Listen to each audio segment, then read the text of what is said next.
Team India ನಾಯಕ ರೋಹಿತ್ ಶರ್ಮಾ ಬಳಿಕ ವಿರಾಟ್ ಕೊಹ್ಲಿ ಕೂಡ ಟೆಸ್ಟ್ ಕ್ರಿಕೆಟ್ಗೆ ನಿವೃತ್ತಿ ಘೋಷಣೆ ಮಾಡಿದ್ದಾರೆ. ಈಗಾಗಲೇ ಟಿ20 ಕ್ರಿಕೆಟ್ಗೆ ಕೊಹ್ಲಿ ಗುಡ್ ಬೈ ಹೇಳಿದ್ದು, ಸದ್ಯ ಅಂತಾರಾಷ್ಟ್ರೀಯ ಏಕದಿನ ಪಂದ್ಯಾವಳಿ ಮಾತ್ರ ಆಡಲಿದ್ದಾರೆ. ವಿರಾಟ್ ಕೊಹ್ಲಿ ಅವರು 2011ರಲ್ಲಿ ವೆಸ್ಟ್ ಇಂಡೀಸ್ ವಿರುದ್ಧ ಪಂದ್ಯದಲ್ಲಿ ಅಂತಾರಾಷ್ಟ್ರೀಯ ಟೆಸ್ಟ್ ಕ್ರಿಕೆಟ್ಗೆ ಪದಾರ್ಪಣೆ ಮಾಡಿದ್ರು.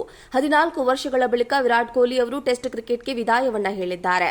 2025 ಐಪಿಎಲ್ ಮುಗಿದ ಬಳಿಕ ಇಂಗ್ಲೆಂಡ್ ವಿರುದ್ಧ ಟೆಸ್ಟ್ ಸರಣಿ ಭಾರತ ತಂಡ ರೆಡಿಯಾಗುತ್ತಿದೆ. ಇಂಗ್ಲೆಂಡ್ ಸರಣಿಗೂ ಮುನ್ನ ಕೊಹ್ಲಿ ನಿವೃತ್ತಿ ಘೋಷಿಸುವಂತೆ ಹಲವು ಕ್ರಿಕೆಟ್ ದಿಗ್ಗಜರು ಮನವಿ ಮಾಡಿದ್ರು. ಟೆಸ್ಟ್ ಕ್ರಿಕೆಟ್ನಿಂದ ನಿವೃತ್ತಿ ಬಯಸಿದ್ದ ವಿರಾಟ್ ಕೊಹ್ಲಿ ಅವರು ತಮ್ಮ ನಿರ್ಧಾರಕ್ಕೆ ಬದ್ಧರಾಗಿ ಇಂದು ಟೆಸ್ಟ್ ಕ್ರಿಕೆಟ್ಗೆ ನಿವೃತ್ತಿ ಘೋಷಣೆ ಮಾಡಿದ್ದಾರೆ. ಟೀಂ ಇಂಡಿಯಾ ನಾಯಕ ರೋಹಿತ್ ಶರ್ಮಾ ಬಳಿಕ ಕೊಹ್ಲಿಯಿಂದಲೂ ನಿವೃತ್ತಿ ಘೋಷಿಸಿರುವುದು ಕ್ರಿಕೆಟ್ ಅಭಿಮಾನಿಗಳಿಗೆ ನಿರಾಸೆ ತಂದಿದೆ. ಟೀಂ ಇಂಡಿಯಾ ನಾಯಕ ರೋಹಿತ್ ಶರ್ಮಾ ಬಳಿಕ ವಿರಾಟ್ ಕೊಹ್ಲಿ ಕೂಡ ಟೆಸ್ಟ್ ಕ್ರಿಕೆಟ್ಗೆ ನಿವೃತ್ತಿ ಘೋಷಣೆ ಮಾಡಿದ್ದಾರೆ. ಈಗಾಗಲೇ ಟಿ20 ಕ್ರಿಕೆಟ್ಗೆ ಕೊಹ್ಲಿ ಗುಡ್ ಬೈ ಹೇಳಿದ್ದು, ಸದ್ಯ ಅಂತಾರಾಷ್ಟ್ರೀಯ ಏಕದಿನ ಪಂದ್ಯಾವಳಿ ಮಾತ್ರ ಆಡಲಿದ್ದಾರೆ.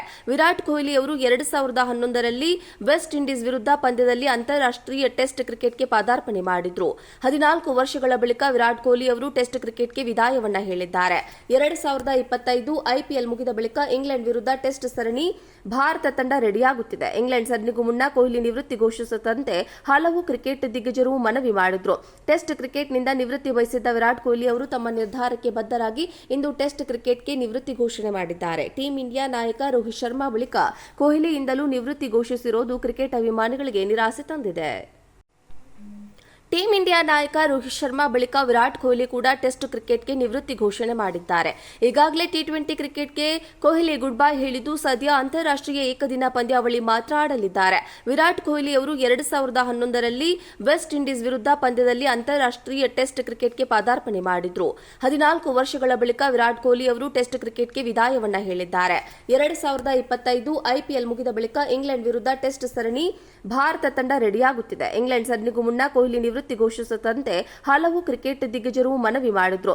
ಟೆಸ್ಟ್ ಕ್ರಿಕೆಟ್ನಿಂದ ನಿವೃತ್ತಿ ಬಯಸಿದ್ದ ವಿರಾಟ್ ಕೊಹ್ಲಿ ಅವರು ತಮ್ಮ ನಿರ್ಧಾರಕ್ಕೆ ಬದ್ಧರಾಗಿ ಇಂದು ಟೆಸ್ಟ್ ಕ್ರಿಕೆಟ್ಗೆ ನಿವೃತ್ತಿ ಘೋಷಣೆ ಮಾಡಿದ್ದಾರೆ. ಟೀಂ ಇಂಡಿಯಾ ನಾಯಕ ರೋಹಿತ್ ಶರ್ಮಾ ಬಳಿಕ ಕೊಹ್ಲಿಯಿಂದಲೂ ನಿವೃತ್ತಿ ಘೋಷಿಸಿರುವುದು ಕ್ರಿಕೆಟ್ ಅಭಿಮಾನಿಗಳಿಗೆ ನಿರಾಸೆ ತಂದಿದೆ. ಟೀಂ ಇಂಡಿಯಾ ನಾಯಕ ರೋಹಿತ್ ಶರ್ಮಾ ಬಳಿಕ ವಿರಾಟ್ ಕೊಹ್ಲಿ ಕೂಡ ಟೆಸ್ಟ್ ಕ್ರಿಕೆಟ್ಗೆ ನಿವೃತ್ತಿ ಘೋಷಣೆ ಮಾಡಿದ್ದಾರೆ. ಈಗಾಗಲೇ ಟಿ20 ಕ್ರಿಕೆಟ್ಗೆ ಕೊಹ್ಲಿ ಗುಡ್ ಬೈ ಹೇಳಿದ್ದು, ಸದ್ಯ ಅಂತಾರಾಷ್ಟ್ರೀಯ ಏಕದಿನ ಪಂದ್ಯಾವಳಿ ಮಾತ್ರ ಆಡಲಿದ್ದಾರೆ. ವಿರಾಟ್ ಕೊಹ್ಲಿ ಅವರು 2011ರಲ್ಲಿ ವೆಸ್ಟ್ ಇಂಡೀಸ್ ವಿರುದ್ಧ ಪಂದ್ಯದಲ್ಲಿ ಅಂತಾರಾಷ್ಟ್ರೀಯ ಟೆಸ್ಟ್ ಕ್ರಿಕೆಟ್ಗೆ ಪದಾರ್ಪಣೆ ಮಾಡಿದ್ರು. 14 ವರ್ಷಗಳ ಬಳಿಕ ವಿರಾಟ್ ಕೊಹ್ಲಿ ಅವರು ಟೆಸ್ಟ್ ಕ್ರಿಕೆಟ್ಗೆ ವಿದಾಯವನ್ನ ಹೇಳಿದ್ದಾರೆ. 2025 ಐಪಿಎಲ್ ಮುಗಿದ ಬಳಿಕ ಇಂಗ್ಲೆಂಡ್ ವಿರುದ್ಧ ಟೆಸ್ಟ್ ಸರಣಿ ಭಾರತ ತಂಡ ರೆಡಿಯಾಗುತ್ತಿದೆ. ಇಂಗ್ಲೆಂಡ್ ಸರಣಿಗೂ ಮುನ್ನ ಕೊಹ್ಲಿ ನಿವೃತ್ತಿ ಘೋಷಿಸುವಂತೆ ಹಲವು ಕ್ರಿಕೆಟ್ ದಿಗ್ಗಜರು ಮನವಿ ಮಾಡಿದ್ರು. ಟೆಸ್ಟ್ ಕ್ರಿಕೆಟ್ನಿಂದ ನಿವೃತ್ತಿ ಬಯಸಿದ್ದ ವಿರಾಟ್ ಕೊಹ್ಲಿ ಅವರು ತಮ್ಮ ನಿರ್ಧಾರಕ್ಕೆ ಬದ್ಧರಾಗಿ ಇಂದು ಟೆಸ್ಟ್ ಕ್ರಿಕೆಟ್ಗೆ ನಿವೃತ್ತಿ ಘೋಷಣೆ ಮಾಡಿದ್ದಾರೆ. ಟೀಂ ಇಂಡಿಯಾ ನಾಯಕ ರೋಹಿತ್ ಶರ್ಮಾ ಬಳಿಕ ಕೊಹ್ಲಿಯಿಂದಲೂ ನಿವೃತ್ತಿ ಘೋಷಿಸಿರುವುದು ಕ್ರಿಕೆಟ್ ಅಭಿಮಾನಿಗಳಿಗೆ ನಿರಾಸೆ ತಂದಿದೆ.